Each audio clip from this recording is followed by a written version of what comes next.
Were you still living in penthouse 2 of the Eastern Columbia building on May 21st, 2016? Yes. Do you recall what you were doing that evening? Yes. What were you doing? I was out, it was evening time, I'm out in the neighborhood, and I'm on my way home. I get a phone call from my friend who wants to know if I want to go out and eat. I said I just ate. I'm 5 minutes away from the Eastern Columbia building, home. I go across the street, get something to eat, bring it up, or take out, and we'll go upstairs to my joint and we'll eat, and yeah.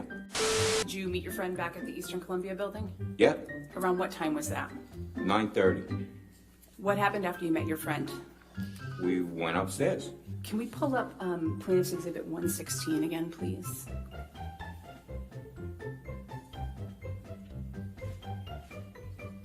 Your Honor, given that this has already been admitted, I'd ask that it be published. All right, that's fine. You can publish it. I just can't see it. Mr. Birch, I'm going to ask you a couple of questions about what happened after you went upstairs that evening. There are controls on that screen that you can use to sort of mark the exhibit to show the jury the spots that you're talking about and identifying. So if you just touch it, it'll make a mark, so you don't have to touch the top. That's fine. Do I touch something on menu here? No, you don't. No, just wait, and you can touch it whenever she needs you to mark it. Just wherever I touch it, it's going to make a mark? It will. Okay. Thank you.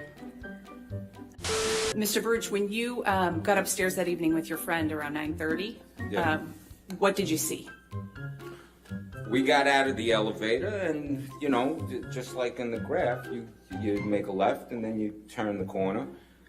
When we walked out, I noticed on the floor there's shards of glass. And so, you know, I was just looking going, oh, something busted. It could be one of the sconces or something like that. Kept walking. Can you mark on the exhibit where you saw the broken glass that evening? Yeah, right there. Right where you could go left or you could go right. And if you wanted to go to the pool area, there's an exit that way. So you could either go right or you go left.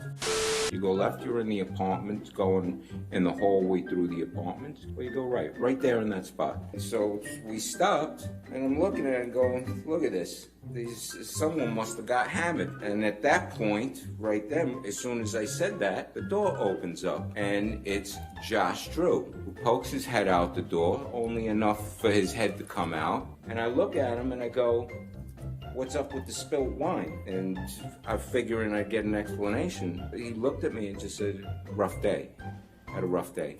And at that point, I got concerned because I'm friends with him. I got concerned. I said, hey, you okay? You want me to help you with something? Do you need help? He said, no, it's okay. We got it. And I said, okay. And me and my buddy took off and went into my place. And what did you do after that? My buddy ate. I believe he had pizza, and we talked. We yapped for a while, and I could yap, so it could take. We were there probably an hour and change or something like that. Around what time was that you went back into the Eastern Columbia building?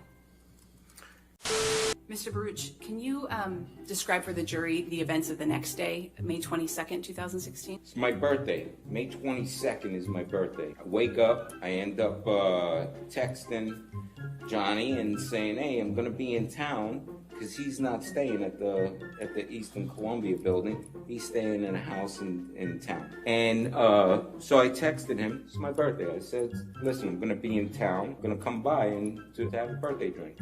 So it was noontime. I walked out of my apartment and I go through the hallway and I turn the corner from Penthouse 3. And as I'm walking down, well, who do I see? I see a group of people.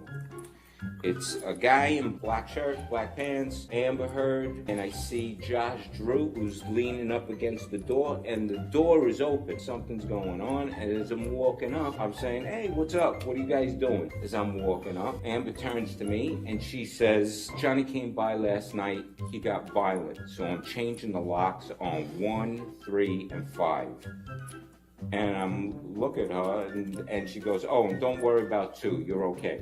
I'm now walking past, and I see there's 2 guys, 2 locksmiths, working on the door. I'm standing on one side, Josh Drew on one side of the door. You got the 2 locksmiths, and then Amber is in front of me, and there's the security guy. She says, "Oh, and this is a security guard that I got that was going to be hanging around."